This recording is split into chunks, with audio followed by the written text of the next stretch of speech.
Velkommen til Autonorden. Mit navn er Rasmus, og jeg skal i dag præsentere jer for vores Fiat 500X. Mange forbinder nok Fiat 500 navnet med de små biler, men Fiat har nu lavet en crossover, så vi her har at gøre med en væsentligt større bil. Den er noget højere, så sædehøjden er hævet. Man har fået noget mere frihøjde, så det minder faktisk mest af alt om en firehjulstrækker. Designmæssigt så minder Fiat 500X meget om den øvrige Fiat-familie. Der er mange designmæssige detaljer, som gør den genkendelig, og det er en af Fiats målsætninger, at der skal være noget genkendelighed i porteføljen. Bilen er udstyret med en masse moderne sikkerhedsfeatures, blandt andet kollisionsradar, som simpelthen hjælper bilen til standsning, hvis man er uopmærksom i trafikken. Lad os sige, at en bil foran standser, og man er uopmærksom, jamen så standser bilen helt af sig selv. Der er nogle forskellige motorer. Der er vi starter med en 1,6 liter SUV-motor med 110 hestekræfter. Så det er benzinmotoren. Så rykker vi op i en 140 hestes motor, en 1,4 med turbo. Der har man simpelthen lånt noget teknik fra motorsportsverdenen og puttet i, så man får en potent lille sag. Så findes der en 170 hestes udgave af samme motor. Det er den, man køber, når man køber bilen med automatgear. Når vi rykker over i diesel, så har vi en 1.6 med 120 hestekræfter. En relativt kraftig sag, også med et højt drejningsmoment, som faktisk lever op til, hvad man forbinder med en 2 liters dieselmotor. Og endelig sidste motorvariant er en 2 liters diesel med 140 heste, og det er den, man får, når man køber automatgear i dieselversionen. Hvis vi åbner bag til, så har vi et rummeligt bagagerum. Vi har mulighed for noget rumdeling. Der er en ekstra plade her, som man kan hive op og lægge på her. På den måde så har man et ekstra aflæggerrum, så man kan lægge de ting, som man ikke nødvendigvis behøver at have fremme i dagligdagen, sådan at bagagerummet altid ser pænt og nydeligt ud. Man kan hurtigt lige vippe den op, og så har man adgang hernede. Hvis vi kigger længere frem, så har vi splitbagsæde. Det er standard på 500X'eren. Og hvis man lægger sæderne ned, jamen, så vil man også opleve, at niveauet det er mere eller mindre plant. Sådan der. På den måde får man et lidt stationcar-agtigt bagagerum, som gør, at man har plads til utrolig meget. 500X'eren fås i 2 designudgaver, om man vil. Den, vi står oppe af her, er den, vi kalder en Cross Plus. Den minder mest af alt om en offroader. Nogle af de designdetaljer, der gør den til forskel, det er blandt andet her bagpå.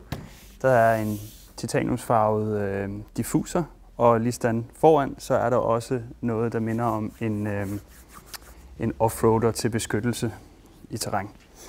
Den vi har her. Overalt på bilen er alt, hvad der er normalt af krom, det har fået et mat look, silke look. Og det gør igen på håndtagene også og bagpå, lige sådan. Og så har den tagregling i modsætning til City-modellen. Som ekstraudstyr til bilen, så kan man få noget, der hedder nøglefri betjening. Og det er simpelthen så snedigt lavet, at man bevarer nøglen i lommen. Og når man skal ind i bilen, så tager man fat bag håndtaget, og så låser bilen op. Når man så skal ind og starte bilen, så er der en startknap til at starte. Når man så sætter sig ind, så er der en startknap lige her, hvor man kan starte bilen. Og man kan slukke den igen. Når man forlader bilen, skal man blot huske at trykke på håndtaget her, og så låser bilen. Der er også en fjernbetjening med, så man kan stadig på gammeldags manér låse bilen op.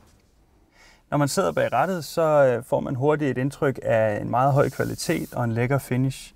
Alting er blødt og lækkert, og man har alting inden for rækkevidde. Man opdager hurtigt, at der er nogle lækre designdetaljer, som ligner børstet stål, og det ser generelt rigtig lækkert ud.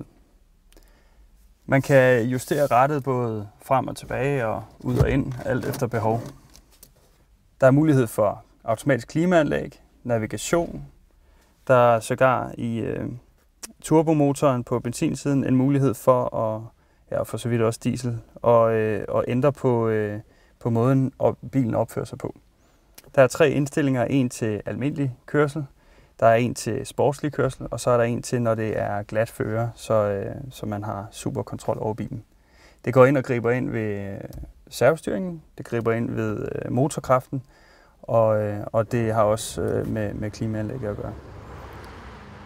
Når man sidder i bilen, så er der et armlæn lige ved hånden, som giver en afslappet fornemmelse bag rattet. Lige foran den, der er masser af aflæggerplads, og det er der, fordi man har indført en elektronisk p-bremse. Man har simpelthen fjernet det gammeldags håndbremsegreb, som giver en lækker designmæssig fordel, men også det giver noget mere plads til nogle reelle kopholdere her.